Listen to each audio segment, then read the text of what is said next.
প্রেমানন্দে একবার হরি হরি বল। নিতাই গৌর সীতারাম প্রেমানন্দে একবার হরি হরি বল। নিতাই গৌর সীতারাম প্রেমানন্দে একবার হরি হরি বল। ভক্তবৃন্দের চরণে আমার কোটি কোটি দণ্ডবত প্রণিপাত। আজ এসেছি নারায়ণের মন্দিরে ভক্তের প্রয়াণ তিথিতে। নারায়ণ মানে নরের সমূহ, তাকে বলে না। পৃথিবীতে অন্তর্ব্রহ্মাণ্ডে যত জীব আছে সবাইকে বলে না। এই নারীর আশ্রয় যিনি, অয়ন মানে আশ্রয়, ব্রহ্মাণ্ডের সমস্ত জীবের আশ্রয় যিনি, তিনি হলেন নারায়ণ। গোবিন্দের একটি নাম হলো নারায়ণ। আবার সমস্ত জীবের হৃদয় যার আশ্রয়স্থল, তাকে বলে নারায়ণ। প্রতিটি জীবের হৃদয়ে রয়েছেন বলে গোবিন্দের একটি নাম হলো নারায়ণ। এটি এক ভক্তের প্রয়াণ তিথিতে। শাস্ত্রে বলেছি, শরীরং ক্ষণবিধ্বংসী কল্পান্ত স্থায়ী না। শরীরটা আজ আছে, কাল আর থাকবে না। শরীরটা শত চেষ্টা করলো কেউ ধরে রাখতে পারে না। পঞ্চভূতে গড়া দেহ তো একদিন না একদিন তার বিনাশ হবে। শতবৎসর বাড়ি অদ্যবা অদ্য শতান্তে। বসুদেব বলছেন কংসকে, অদ্যবা অদ্য শতান্তে। মৃত্যু ওই প্রাণীনাং ধ্রুব। জীবের মৃত্যু হবেই হবে। কিন্তু কি থেকে যায়? বলেন গুণগুলি সব থেকে যায়। যা যা ভালো কাজ করবেন না, সব থেকে যাবে। আপনি যখন পৃথিবীতে এসেছিলেন তখন আপনি কাঁদতে কাঁদতে এসেছিলেন, মাতৃগর্ভ থেকে জন্মগ্রহণ করে কেঁদেছিলেন। আর যখন যাবেন যেন হাসতে যান, পৃথিবীর সবাই যেন আপনার জন্য কাঁদে। এমন কাজ করে যাবেন যাতে সবাই যেন ভালোবাসে। আজ এমন এক ভক্তের প্রাণ তিথিতে এসেছি যার এই গুণগুলি আমরা এখনো ভুলতে পারি না। এমন হরিভক্তি পরায়ণা ছিলেন আমার যমুনা দিদি, তারই প্রয়াণ তিথিতে এসেছি। ভক্তের গৃহে, নারায়ণের মন্দিরে ভক্তের প্রয়াণ তিথিতে এসেছি। তাই ভক্তের মহিমা কিঞ্চিত আপনাদের আস্বাদন করা। গোবিন্দ দুর্বাসা ঋষিকে বলছেন, অহং ভক্ত পরাধীন ঝ স্বতন্ত্র ইবদীয় সাধুবি গ্রস্ত হৃদয় ভক্তই ভক্ত জনপ্রিয়। দুর্বাসা তো তপস্বী, কত বড় তপস্বী! তার চোখ দিয়ে আগুন বার হতো। অভিশাপে মানুষ পুড়ে ছাই হয়ে যেত, এত শক্তি। নিজের স্ত্রীকেই নয়নের অগ্নিতে পুড়িয়ে মেরেছিলেন। স্ত্রীর নাম ছিল কন্দরী, অর্বি ঋষির কন্যা। যখন বিবাহ হয়, ঋষি কন্যা সম্প্রদান করে বলছে যে, বাবা আমার মেয়ে একটু মুখরা, তাকে একটু মানিয়ে জুনিয়ে নিও। বলে ঠিক আছে, 100টা অপরাধ ক্ষমা করব। 100 অপরাধ হয়ে গেলে আর ক্ষমা করব না। বিয়ে করে শ্বশুর বাড়িতে পা দিয়েই 3 দিনেই 100 পার হয়ে গেল। দুর্বাসার চোখ ঠিকরে আগুন বেরল। কন্দলী পত্নী মৃত্যু হয়ে গেল, দগ্ধে পুড়ে মরে গেল। পিতার সংবাদ শুনেছেন, শুনে ছুটতে এসেছে, বলছে আমার মেয়ে যদি অপরাধ করে থাকে তাহলে আমার বাড়িতে দিয়ে এলে না কেন, তাকে পুড়িয়ে মারলে কেন? বললে আমি তো বিবাহের দিনেই বলেছিলাম যে শত অপরাধ অতিক্রান্ত হলে আর ক্ষমা করব না, আমি আমার কথা রেখেছি। বললেন তোমার এত অহংকার, এত তেজ, বিনষ্ট হবে কৃষ্ণের কাছে, কৃষ্ণ ভক্তের কাছে। ভগবান দেখেছিলেন যে তপস্বী বড় না ভক্ত বড়, তপস্বী বড় না ভক্ত বড়, তপস্যার শক্তি বড়, জ্ঞানের শক্তি বড় না যোগের শক্তি বড়, না ভক্তির শক্তি বড়। এই জন্যই ভাগবত এত জনপ্রিয়। দুর্বাসা ঋষি মহারাজ অম্বরীশকে পুড়িয়ে মারতে চেয়েছিলেন। ভাবছেন আমার অভিশাপটা বোধহয় সব জায়গাতেই কার্যকর হবে, কিন্তু জানেন না তার অভিশাপের ক্ষমতার সীমা কতটুকু। কৃষ্ণ ভক্তের কাছে তার কোনো ক্ষমতাই টিকবে না। তাই চেয়েছিলেন মহারাজ অম্বরীশ পরম কৃষ্ণ ভক্ত, তাকে পুড়িয়ে মারতে। সামান্য একটু ত্রুটি, দ্বাদশীর পারণটা নিয়ম অনুযায়ী করতে হয়। শাস্ত্রের কাছে 8টা 20 মধ্যে পালন করবে, যিনি একাদশী ব্রত পালন করেন। 8টা 20 মধ্যে যদি না করেন তাহলে ব্রতটা আমরা বিনষ্ট হয়ে গেল। এত কষ্ট করে ব্রত করলে, তা ব্রত করে কি করবেন? সমস্ত ভোজন করাবেন, ব্রাহ্মণ বৈষ্ণব অতিথি অভ্যাগত যমুনার তীরে গোবিন্দের সেবা করেছেন, সেই ভোগ লাগিয়েছেন, সেই ভোগ দেবেন। দুর্বাসা এসেছেন, দুর্বাসাকে অতিথি রূপে স্বীকার করলেন, বলে আমি যমুনায় স্নান করে আসি। কিন্তু দুর্বাসার আর আসার সময় হচ্ছে না, সময় অতিক্রান্ত। তখন ঋষিদের অনুমতি নিয়ে, বৈষ্ণবগণের অনুমতি নিয়ে গোবিন্দের চরণামৃত পান করে দ্বাদশী পালন করেছেন, ব্রত ভঙ্গ করেছেন। নিজের ইচ্ছা করেন না, বৈষ্ণবেরা, ঋষিরা, বেদজ্ঞ ব্রাহ্মণেরা করেছেন। তার জন্য কত ক্রোধ। আগুন থেকে দেখো আমার কি ক্ষমতা জানো রাজা, আমার কি ক্ষমতা জানো বলে পুড়িয়ে মারতে গেলেন। জটা ছিঁড়ে মাটিতে ফেলে দিলেন, আগুন হয়ে জ্বলতে জ্বলতে যাচ্ছে।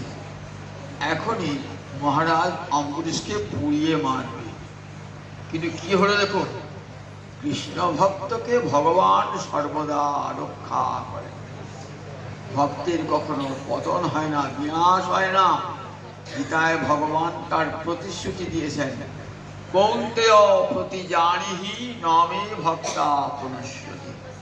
ওহে কুন্তীর নন্দন, তুমি জগতে প্রতিজ্ঞা করে শুনিও যে কৃষ্ণ ভক্তের, নারায়ণের ভক্তের কখনো পতন হয় না, পতন হয় না, পতন হয় না, বিনাশ হয় না।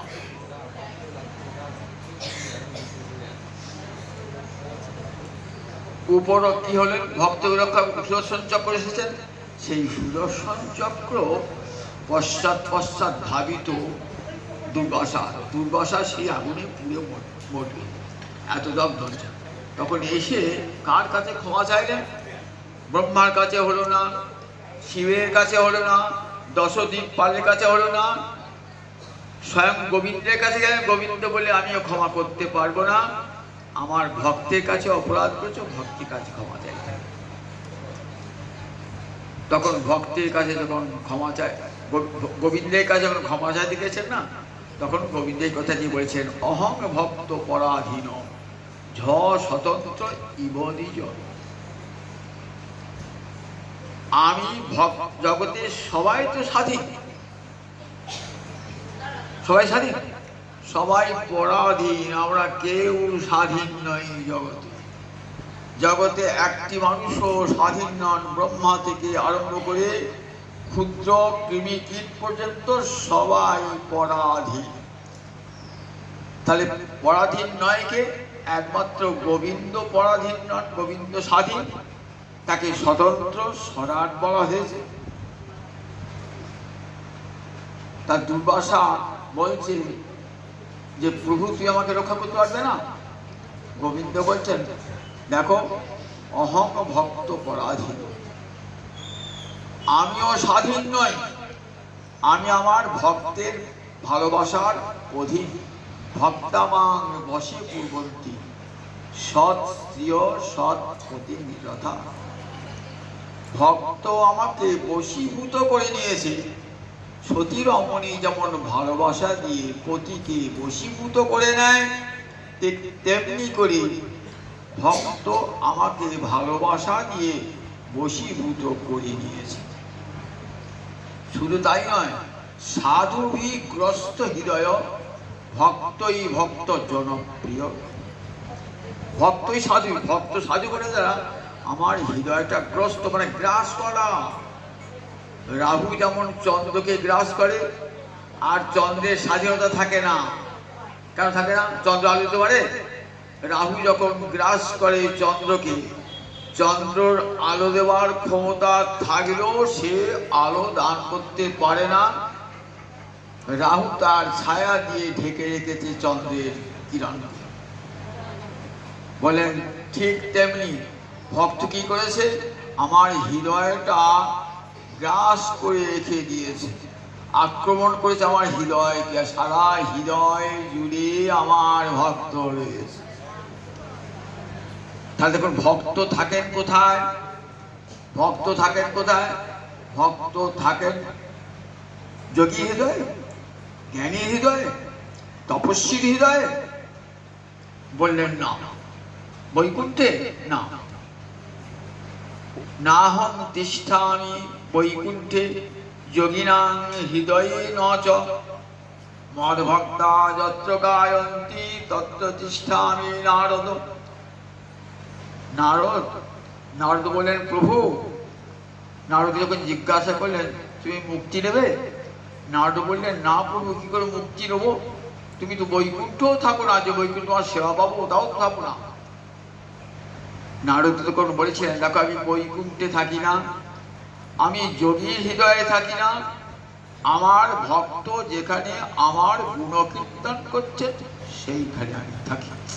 তাহলে ভক্ত থাকেন, ভগবান থাকেন কোথায়? ভক্তের হৃদয়ে। ভক্তের হৃদয়ে কৃষ্ণের সতত বিশ্রাম। মানুষ একসময় বিশ্রাম চায় এমন জায়গায় যেন কেউ এসে আমাকে বিরক্ত না করে। যখন মানুষের ঘুমোবার সময় হয় তখন কেউ যেন আমার কাছে না আসে মনে হয়। ভগবান এমনই সব অনন্ত করে ব্রহ্মাণ্ডের জীব।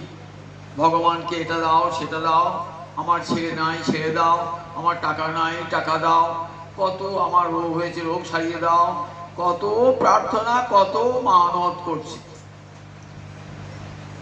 সবারই কথা শুনতে শুনতে ভগবান ঝালা পালা। একদিনে বিশ্রাম পাবো না, এক মুহূর্ত বিশ্রাম পাবো না। কোথায় গেলে আর লোকে কেউ বিরক্ত করবে না এমন জায়গায়? কোথায় না? ভক্তের হৃদয়ে। সেখানে আর কেউ যেতে পারবে না, ভগবান ছাড়া কেউ থাকতে পারবে না। ভক্তের হৃদয়ে গিয়ে ভগবান বিশ্রাম গ্রহণ করে। ভক্ত তো চাইতে পারে, বলে না আমার ভক্ত কিছুই চায় না, মুক্তিও চায় না মুক্তিও চায় না। আমার ভক্ত সে উপরন্তু সব ভালোবাসা আমাকে উজাড় করে দেয়, আমার কাছে কিছুই চায় না। ব্রহ্মাদি দেবগণ ভগবানকে স্তব করছেন কংসের কারাগারে। কারাগারে স্তব করে কি বলছেন? তথা নতে মাধব তাবকা প্রসন্তি কশ্চিৎ তৈ মার্গা তৈ বদ্ধ সঙ্গীতা। তাবকা মানে তোমার যারা নিজের জন। কারা তাবকা হয়? যারা বলে আমি তোমারই প্রভু, অহং তবাস্মি। কে বলতে পারে? একমাত্র ভক্ত ছাড়া কেউ বলতে পারে না যে আমি তোমারই। একমাত্র ভক্ত বলে আমি কার নই, আমি স্ত্রীর নই, আমি পুত্রের নই, আমি সংসারে কোনো সুহৃদজনের নই, আমি একমাত্র তোমারই। একেবারে শরণাগতি। অহং তবাস্মি, একমাত্র আমি তোমার হলাম। যখন এমনি করে ভক্ত ভগবানের চরণে আত্মনিবেদন করে, তখন ভক্ত কি বলেন? বলছেন দেখো আমার একটা প্রতিজ্ঞাই আছে। কি প্রতিজ্ঞা আছে তোমার? তা বলে সকৃত এবং প্রপন্নজ তবাস্মিতি চ যাচতি অভয়ং সর্বদা তস্मै দদাম্যে তৎপ্রতমম। সকৃত মানে সংস্কৃতে একবার, সকৃত এবং একবারই যদি কেউ বলে, প্রপন্ন আমার চরণে শরণাগত হয়ে বলে, তবাস্মি তব অস্মি আমি তোমার হলাম, অস্মি মানে হই, আমি তোমার হই, এটা যদি একবার বলে, কৃষ্ণ তোমার হই যদি বলে একবার, ভববন্ধ হইতে কৃষ্ণ তারে করেন পাঠ। একবার যদি বলেন হে গোবিন্দ আমি তোমারই, হে নারায়ণ আমি তোমারই, তাহলে গোবিন্দ কি বলছেন? গোবিন্দ বলছেন অভয়ং সর্বদা তস্मै, আমি তাকে সর্বদা অভয় দান করি। এটা আমার ব্রত। ব্রত করলে সেই ব্রতটা রক্ষা করতে হয় নিয়ম এবং নিষ্ঠা সহকারে। গোবিন্দ বলছেন আমারও একটা ব্রত, ভক্ত রক্ষা আমার ব্রত, যদি কেউ আমার চরণে শরণাগত হয়। এখানে ব্রহ্মা দেবগণ কংসের কারাগারে, তখন দেবকীর গর্ভে ভগবান এসেছেন, সেই গর্ভকে উদ্দেশ্য করে স্তুতি করছেন। তখনও ভগবান আসেন নাই, কিন্তু গর্ভে এসেছেন, বাইরে তার প্রকাশ ঘটে নাই। তখন ব্রহ্মা গিয়েছেন, শিব গিয়েছেন, নারদ গিয়েছেন, অন্য দেবরাজ ইন্দ্র গিয়েছেন, সব কংসের কারাগারে। কারাগারে কারা থাকে বলুন দেখি? কয়েদিরা থাকে, যারা অপরাধী জন তারাই থাকে। তা সেই মথুরায় কংসের কারাগারে দেখুন কারা গিয়েছেন, সেখানে গিয়েছেন নারদ গিয়েছেন, দেবর্ষি নারদ গিয়েছেন, মহাদেব গিয়েছেন, দেবরাজ ইন্দ্র গিয়েছেন, সব দেবতারা গিয়েছেন। তাই তো কংসের কারাগার আজ তীর্থ হয়ে রয়েছে। তীর্থ, দেবতাদের ভক্তের পদধূলি, স্বয়ং ভগবানের পদধূলি ওই কংসের কারাগারে। তাহলে কারাগারে কেউ প্রণাম করতে যায়? কিন্তু মথুরায় গিয়ে কংসের কারাগারে গিয়ে মাথা ঠকে। সেখানে স্বর্গের দেবতারা সব নেমে এসেছে, নেমে সে গোবিন্দের স্তব করেছে। স্তব করে বলছি তথা নতে মাধব তাবকা কচিত ভ্রশ্যন্তি মার্গাৎ তয়ি বদ্ধ সুবিধা। হে গোবিন্দ, তাবকা তোমার যারা নিজের জন মাধব বলে সম্বোধন করেছেন। মাধব মানে মধুকুলে কৃষ্ণ অবতীর্ণ। ওই মধুকুলটা যদুকুলেরই অন্তর্ভুক্ত। কৃষ্ণ মধুকুলে জন্মেছেন, তাই কৃষ্ণের একটা নাম মাধব। মধুর অপত্যং কুমার ইতি মাধব। আর একটা অর্থ কি হয়? মা মানে লক্ষ্মী, আর ধব মানে স্বামী। লক্ষ্মীর স্বামী তিনি নারায়ণ, তাই তার নাম মাধব। মা মানে লক্ষ্মী, ধব মানে স্বামী। তাহলে লক্ষ্মীর স্বামী বলে কৃষ্ণকে মাধব বলে সম্বোধন করছেন দেবতারা। তোমার ভক্তদের যারা তোমার চরণের শরণাগত, তাদের কখনো পতন হয় না। মার্গাৎ ন ভ্রশ্যন্তি, কখনো পতন হয় না। কেন পতন হয় না? দেখেছেন তো বিড়ালের বাচ্চা আর হনুমানের বাচ্চা, দেখেছেন তো? হনুমানের বাচ্চা মাকে জড়িয়ে ধরে থাকে, যে কোনো মুহূর্তে পড়ে যেতে পারে, কিন্তু যে কোনো মুহূর্তে হাতটা ফসিয়ে গেলে বাচ্চাটা পড়ে যাবে। কিন্তু বিড়ালের বাচ্চা দেখবেন, বিড়ালি মা দাঁতে করে ধরে নিয়ে যাচ্ছে, পড়বার কোনো সম্ভাবনাই নাই। মা তাকে এমন করে দাঁতে ধরেছে না, কিছুতেই বাচ্চাটা পড়বে না।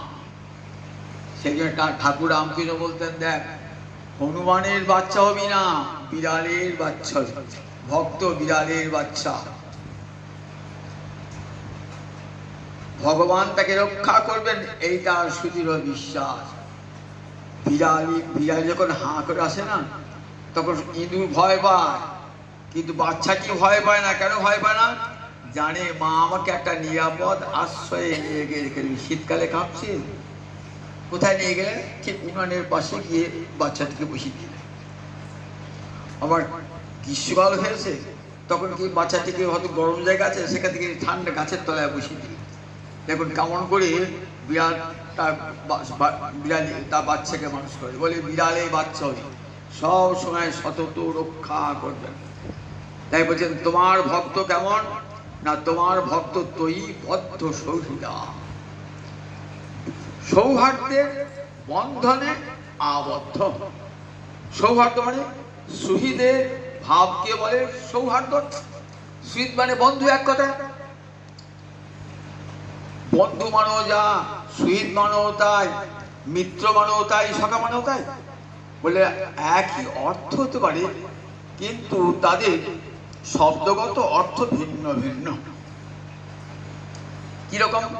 অত্যাগ সহন বন্ধু, যার ত্যাগ এক মুহূর্ত সহ্য করা যায় না, যার বিরহ এক মুহূর্ত সহ্য করা যায় না, তাকেই বলে বন্ধু।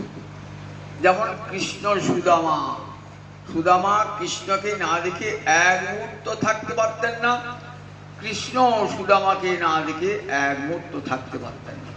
অত্যাগ সহন বন্ধু। আবার নীতিশাস্ত্রে বলে কাকে বন্ধু বলবো? বললেন দেখো আমার পথে যেতে আলাপ হলো, একটা দুধ দিয়ে আমার বাড়ি আসে বলে আমার বন্ধু। বলে অত বন্ধুত্ব অত সহজ হয় না, পরীক্ষা করে দেখে নেবে কে যথার্থ বন্ধু। উৎসবে ব্যাসনে জৈব, দুর্ভিক্ষে রাষ্ট্র বিপ্লবে, রাজোদ্ধারে শ্মশানে চ যষ্টিষ্ঠতি সবান্ধব।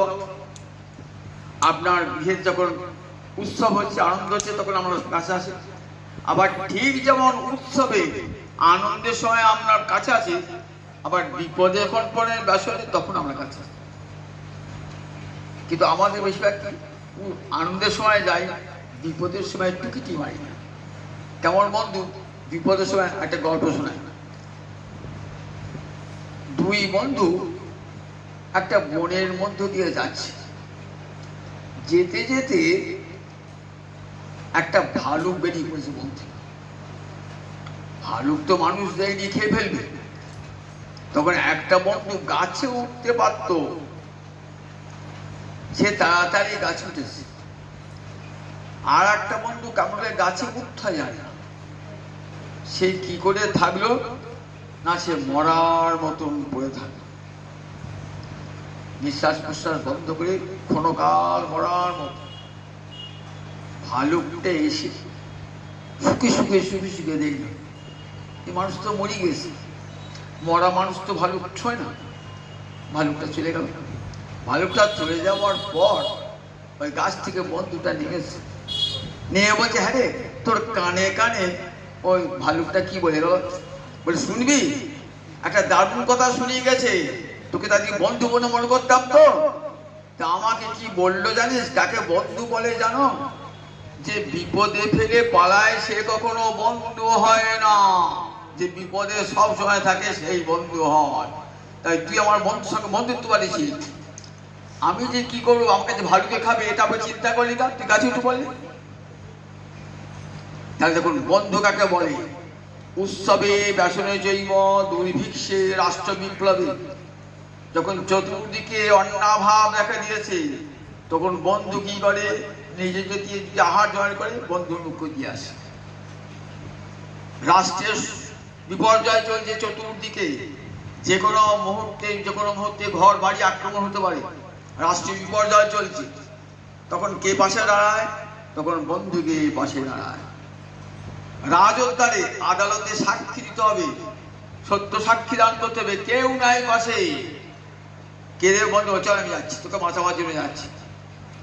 শ্মশানে আবার মৃত্যুর দিনেও বাড়িতে কেউ প্রিয়জন মরেছে, তখন কাঁদে দিয়ে তারপরে যখন বলো হরি হরি বল বলে, তখন কি হবে বলেন, সবাই আসে না, নিরঞ্জন ছাড়া বলেন বন্ধু আগে সর্বাগ্রে কোমর বেঁধে চলে যায়। তাহলে বন্ধু চিনি কি, দেখুন বন্ধু বললেই কিন্তু বন্ধু হয় না। সিনেমা দেখতে 1 টাকার বাদাম কিনে 2 বন্ধু খেলাম, গল্প করতে করে বন্ধু হয়ে গেল সঙ্গে সঙ্গে।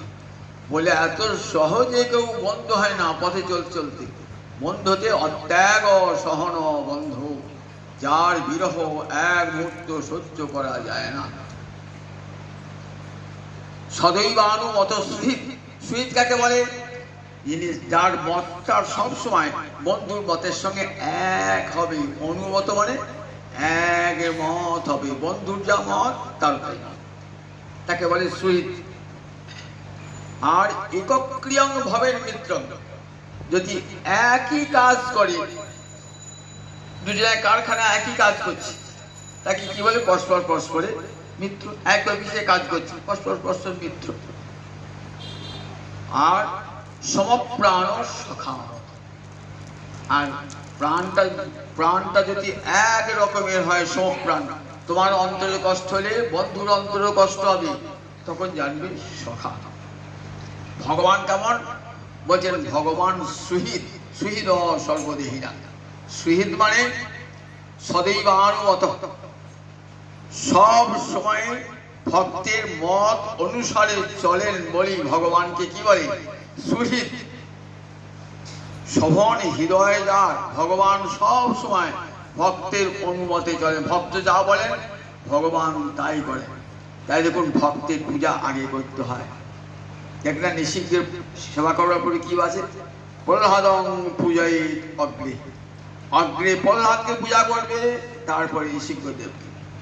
রাম মন্ত্র জপ করতে গেলে আগে লক্ষণ মন্ত্র জপ করবে, তারপরে রাম মন্ত্র জপ করবে। গোবিন্দকে ভজতে গেলে আগে গুরুদেবকে ভজতে হবে, ভক্তকে ভজতে হবে, তারপরে ভগবান। মদভক্ত পূজা পথিকা। তাহলে দেখুন সেই ভক্তের কত সম্মান। সদৈবানুমত সুহৃদ, তোমার সৌহার্দ্যের বন্ধনে আবদ্ধ। কেন পড়ে না? এমন করে তোমাকে ভগবান সৌহার্দ্যের বন্ধনে আবদ্ধ করেছে, তাই ভক্তের পতন হয় না। দয়াভিগুপ্তা বিচরণ তিনির ভয়া, বিনায়কা নিকপমূর্ধসু। প্রভু, দেবতারা বলছেন, হে প্রভু, দয়াভিগুপ্তা, কেন তারা পড়ে না, তাদের পতন হয় না, বিনাশ হয় না? তোমার দ্বারা সর্বতোভাবে রক্ষিত। সর্বতোভাবে প্রহ্লাদকে ভগবান দেখুন কত ভাবে রক্ষা করে রেখেছে। প্রহ্লাদের উপর অত্যাচার তো কম হয় না। নিজের পিতাই কত অত্যাচার করেছে। জগতে কোনো পিতা কোনো সন্তানের উপর এত অত্যাচার করে? অত্যাচারই করে না, বরং পুত্রই করে পিতার উপর অত্যাচার। কিন্তু ভাগবত দেখলাম পিতা অত্যাচার করছে পুত্রের উপরে। পুত্র তো নিরপরাধ, তার তো কোনো দোষ নাই। সে কি করে? সে বিষ্ণু ভজন করে, বিষ্ণু স্মরণ করে। এটাই তার প্রহ্লাদ স্মরণে, সব সময় গোবিন্দ চরণ স্মরণ করছেন প্রহ্লাদ। তাই দেখুন প্রহ্লাদের জীবনে এত বিপর্যয় ঘটে গেছে। তো কত বিপর্যয় ঘটেছে প্রহ্লাদের জীবনে। 5 বছরের শিশুকে অস্ত্রাঘাতে জর্জরিত করে দিয়েছে। এত অস্ত্রাঘাত 5 বছরের ছেলে সহ্য করতে পারে? একটা চড়চাপটাই সহ্য করতে পারে না, আর তাকে একের পর এক অস্ত্রাঘাত করেছে। কিন্তু প্রহ্লাদ গোবিন্দ চরণ স্মরণ থেকে এক মুহূর্ত বিচলিত হন না। প্রহ্লাদ স্মরণে জানেন, আমাকে রক্ষা করতে হয়, গোবিন্দ রক্ষা করবে। আর যদি আমাকে মারতে হয়, আমাকে গোবিন্দ মারবে। রাখে হয়তো মারে কে, এই কথাটা প্রহ্লাদের কাছে শিখেছে। গোবিন্দ যাকে রক্ষা করেন তাকে মারবার ক্ষমতা জমেরও নাই। সাপের মুখে ফনাউটি রুচি আছে সেই সাপের মুখে ফেলে দিলেন। সাপ তো কিছুই করলো না, প্রহ্লাদের চরণ পরিক্রমা করে সাপ চলে গেল। বাঘের মুখে ফেলে দিলেন, বাঁশকে পুড়ে সমুদ্রের জলে ভাসিয়ে দিলেন।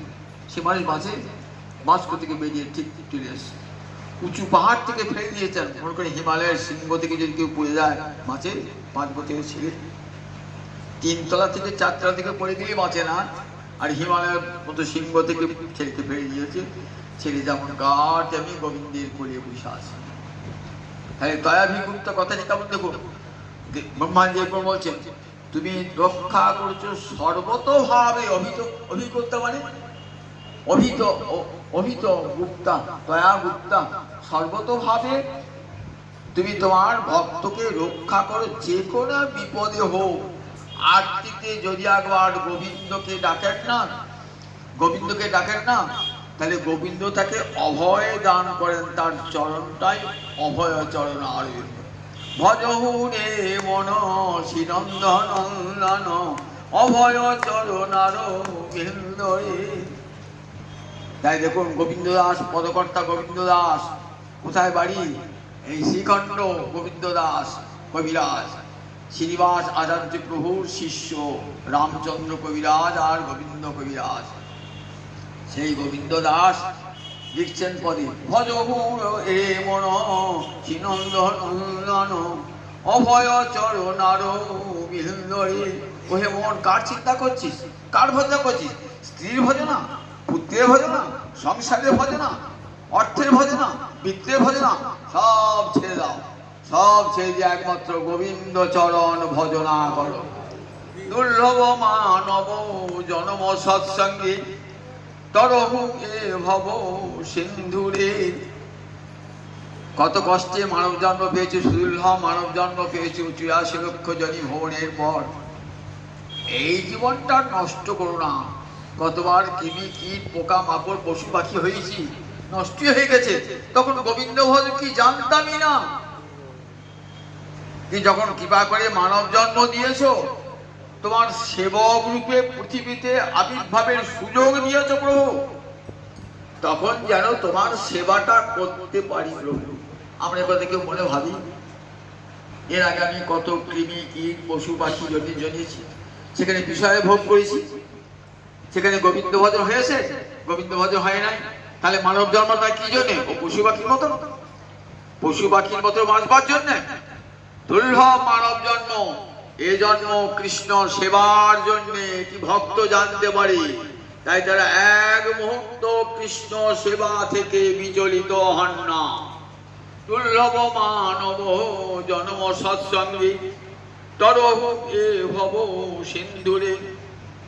যাও তুমি সাধু সঙ্গে যাও, বিষয়ীর সঙ্গে যেও না। বিষয় বলবে কৃষ্ণ ভজন করে কি হবে রে? ভাগবতের আসনে গিয়ে কি হবে? হরিনামে আসনে গিয়ে কি হবে? গৌরের মন্দিরে গিয়ে কি হবে? তীর্থে ভ্রমণ করে কি হবে?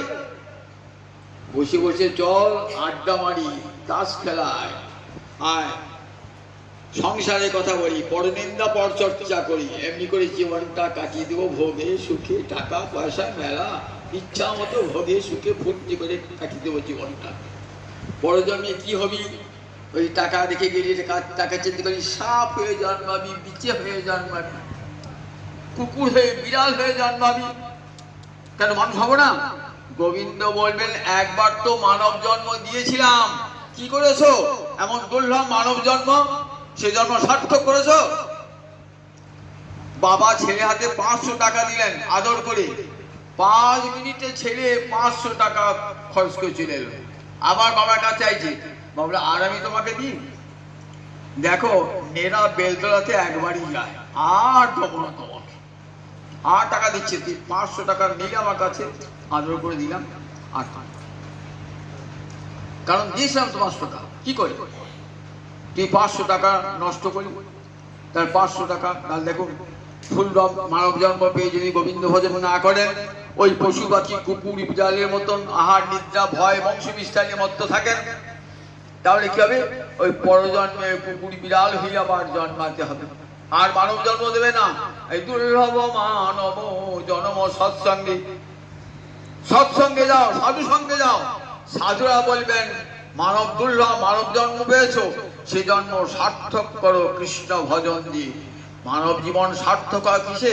কৃষ্ণ ভজনে, নারায়ণের ভজনে মানব জন্ম সার্থক হয়। আবার যদি ভজন সিদ্ধি না ঘটে, তাহলে আবার ভগবান কি করে ভক্তের ঘরে আবার জন্ম দেবেন। যেখানে ভজন আমার শেষ হয়েছিল, তারপর থেকে আবার ভজন শুরু হবে, উপযুক্ত অনুকূল পরিবেশ প্রাপ্ত হবে। তাই সাবধান করে দিচ্ছেন গোবিন্দ দাস, দুর্লভ মানব জন সৎসঙ্গে তরহু এ ভব সিন্ধুরে। শীত আতপ বাতবরি ক্ষণ এদিন যামিনী যাহারিরে। পয়সা বার করেছি ছেলেকে ভরণ পোষণ ঘটবার জন্য। শীত মানি নাই, রোদ মানি নাই, বর্ষা মানি নাই, শীত আত বাত পরিঘন কোনো কিছুই মানি নাই। কি করেছি? শুধু স্ত্রী পুত্রের সেবার জন্য এদিনও যামিনী যামিনী। কখনো দিনে পরিশ্রম করেছি, কখনো রাত্রে পরিশ্রম করেছি, রাত দিন জেগে সংসারের ভরণ পোষণ করেছি। কি হলো? এই যে পরিশ্রম করলাম, বললেন বিফলে সে বিনু কৃপণ দুরজন চপল সুফল রে।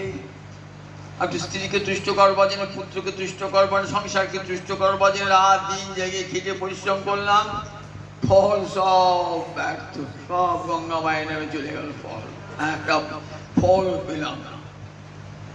বিফলে সে বিনু কৃপণ দুর্জন, তার কৃপার পাত্র দুর্জন, তাদের সঙ্গ করো না। কর্তব্য কর্ম করো, কিন্তু মনটা গোবিন্দ চরণে। যেখানেই থাকো সংসারে কর্তব্য অবশ্যই করবে, সংসারে স্ত্রী পুত্র সবাইকে ভালোবাসবে, কিন্তু মূল ভালোবাসাটি গোবিন্দকে অর্পণ করবে, মনটা গোবিন্দে অর্পণ করতে হবে। একটা নববধূ যখন গৃহে আসে, তখন মা তাকে কি বলে? সংসারে যাচ্ছ বধূ হয়ে, সংসারে যারা পরিজন চাকর চাকরানি তাদেরকে সঙ্গে ভালো ব্যবহার করবে, অহংকারে গর্বে গর্বিত হবে না। তোমার যারা স্বামী শ্বশুর আছেন, শাশুড়ি আছেন, মায়ের মতন সেবা করবে, দেওরকে ভাইয়ের মতন চোখে দেখবে, কিন্তু মনটি রেখে দেবে স্বামীটি। ঠিক তেমনি দেখবেন ভগবান ভক্ত কি করেন? সংসারে সব কর্ম করছেন, কিন্তু মন গোবিন্দ চরণ অরবিন্দে লগ্ন হয়ে রয়েছে।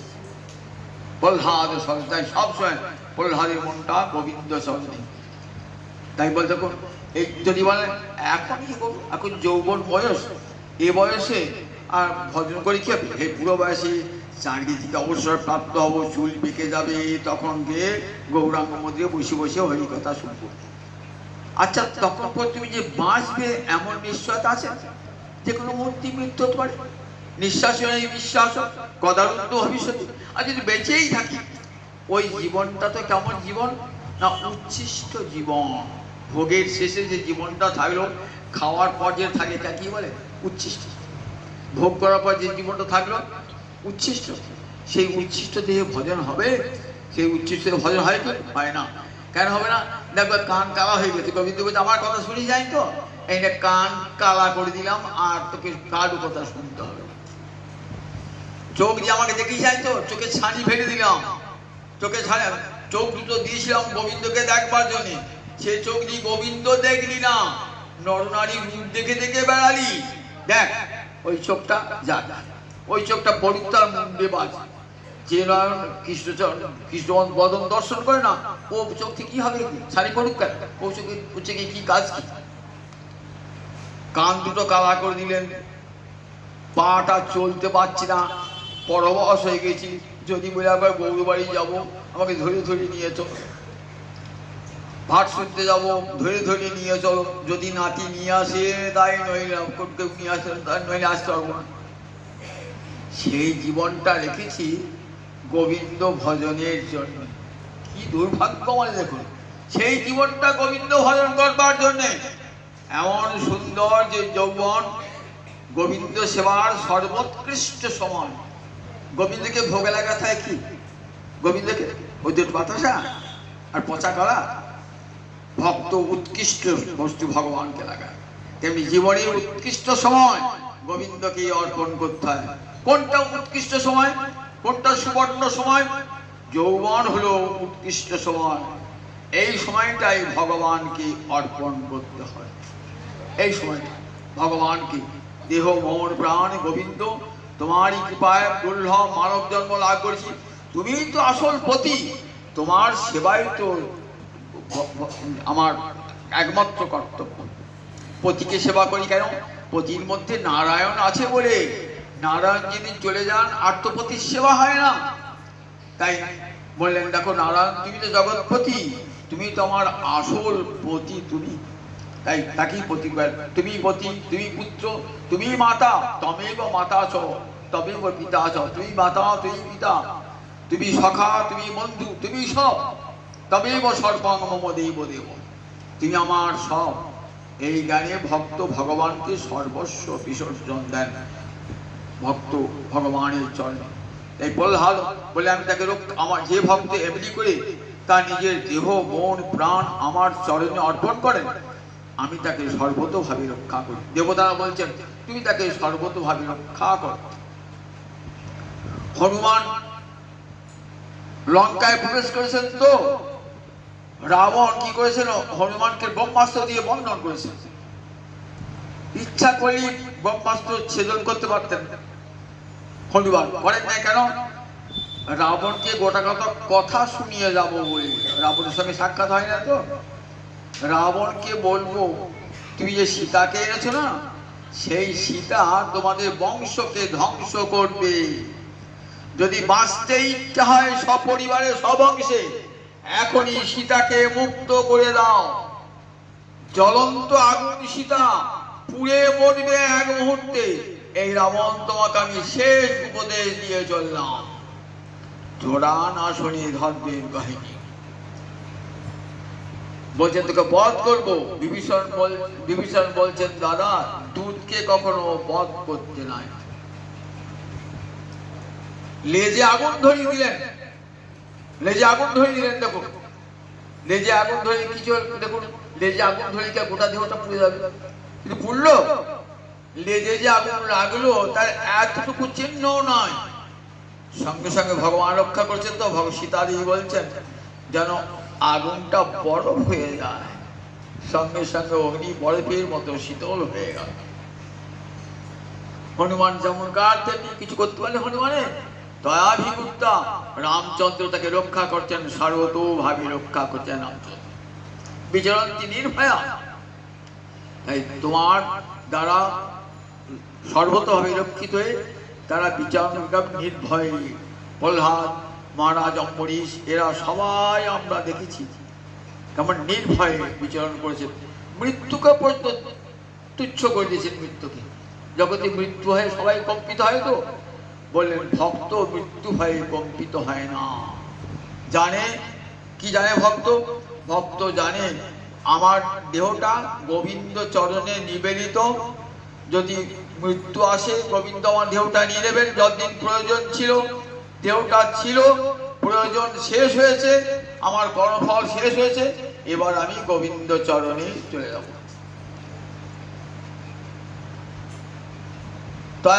গুপ্তা বিচরন্তি নির্ভয়া বিনায়কা নিকবম উপমূর্ধসু। বিনায়কা মানে বিঘ্ন, কত কত বিঘ্ন, সমস্ত বিঘ্নের মধ্যে শ্রেষ্ঠ বিঘ্ন হলো মৃত্যু। অনিক মানে সেনাবাহিনী, আর সেনাবাহিনীকে যারা পালন করে তাকে কি বলে? সেনাপতি। বিঘ্নের যিনি সেনাপতি তিনি হলেন যমরাজা। মৃত্যু অসংখ্য সৈন্য ছড়িয়াছে জগতে, তার সেনাপতি হলেন যমরাজা। বলছে যমরাজের মাথায় চরণ দিয়ে, মূর্ধসু মানে মাথায় পা দিয়ে ভক্ত বিচরণ করেন নির্ভয়ে। মৃত্যুর মাথায় পা দিয়ে তোমার ভক্ত নির্ভয়ে বিচরণ করে। কেমন শ্লোকটি অর্থ দেখুন। সংস্কৃত শ্লোক বড় কঠিন, কিন্তু ভেঙে ভেঙে পড়লে পরে তার কত সুন্দর রস বেরিয়ে আসে। দেখুন, আখ কঠিন ইক্ষুদণ্ড তো, তাকে যন্ত্রে পেষণ করুন, গড় গড় গড় গড় করে রস বেরিয়ে আসে। তেমনি ভাগবতের সংস্কৃত শ্লোকগুলি বড় কঠিন, কিন্তু যদি তার টিকা টিপ্পণী সহযোগে তার ব্যাখ্যা করা হয়, তখন দেখবেন কেমন সুন্দর রস বেরিয়ে আসছে, মানে বারবার শুনি, বারবার শুনি, বারবার শুনি। বলছেন বিনায়কা নিকবন্ধুষু, প্রভু, হে প্রভু, প্রভু কাকে বলে? কর্তুম, অকর্তুম, অন্যথা কর্তুম, সমর্থ। যিনি করতে পারেন, না করতে পারেন, অন্যথা করতে পারেন, তাকেই বলে প্রভু। তবে হে প্রভু কারা বলছেন? দেবতারা বলছেন। দেবতারা গোবিন্দকে, গর্ভস্থ ভগবানকে সম্বল প্রভু, তারা মৃত্যুর মাথায় পা দেয়। মৃত্যুর মাথায় পা দেয়? বলে হ্যাঁ, দেখবে তার উদাহরণ, মৃত্যুর মাথায় পা দেওয়া। ধ্রুবের যখন অন্তিম কাল, তখন একটা কালো ছায়া দেখছেন ধ্রুব। বলছি কে তুমি? বলছে আমি যমরাজা, মৃত্যুর দেবতা। কি জন্য এসেছো? তোমাকে নিতে এসেছি, নাও, নিয়ে নাও, আমি তো প্রস্তুত। বললেন তোমার এই গাটা আমি ছুটে পাচ্ছি না। কেন? তুমি যে সব সময় গোবিন্দকে স্মরণ করছো, আর তোমার অঙ্গটা গোবিন্দ স্পর্শ করছে, তো ওই দেহটা আমি আর স্পর্শ করতে পারছি না। তাহলে উপায়টা কি? বললে তুমি একবার তোমার চরণটা আমার মাথায় দাও। যমরাজা, পৃথিবীতে 12 জন বৈষ্ণব আছেন, তার মধ্যে যমরাজা একজন। 12 জন বৈষ্ণবের মধ্যে যমরাজা একজন। এদিকে ভাগবত কি বলে? দ্বাদশ মহাজন বলা হয়। কে কে? স্বয়ম্ভু, নারদ, শম্ভু, কুমার, কপিল, মনু, প্রহ্লাদ, জনক, ভীষ্ম, বলি, বইয়া, সখী, বল। ভালো করে শুনে গেলেন, পৃথিবীতে 12 জন বৈষ্ণব কারা? স্বয়ম্ভু মানে ব্রহ্মা, পরম বৈষ্ণব, গোবিন্দের নাভিদেশ থেকে যার জন্ম হয়েছে। নারদ, দেবশিবাদ নারদ। শম্ভু মহাদেব, গোবিন্দের ললাট থেকে যার উৎপত্তি, গোবিন্দের অংশ যিনি, সেই মহাদেব গোবিন্দের পরম ভক্ত। স্বয়ম্ভু, নারদ, শম্ভু। কুমার, শরৎ কুমার, ব্রহ্মার মানস পুত্র, সড়ক, সনাতন, সনন্দন, সনত কুমার। কপিল মুনি, ভগবান কপিল অবতীর্ণ হয়েছিলেন ভক্তিত ভক্তরূপী। মনু, যা থেকে মানব জাতির সৃষ্টি হয়েছে, সেই মনু। প্রহ্লাদ, জনক রাজা, ভীষ্ম, বলিরাজ, দৈত্যরাজ বলি, আর বৈয়াসুক মানে ব্যাসনন্দন সুখ, আর আমি। যমরাজ বলছে আমি, তাকেও এই আমরা 12 জন পৃথিবীতে বৈষ্ণব ধর্ম কি, ভাগবত ধর্ম কি, আমরা এই 12 জন জানি। তা সেই যমরাজা বলছে, ধ্রুব জানেন?